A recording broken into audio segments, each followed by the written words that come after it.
I'm Chelsea. I live on Maui. I use my Ergobaby every day. As you can imagine, having 5 kids can get a little chaotic.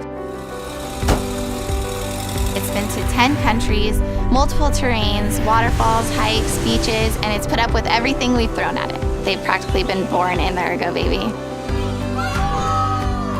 When I carry the kids on the back, it allows me to be 100% hands-on with the kids at all times. My husband can use it, my kids can use it, we're all using it.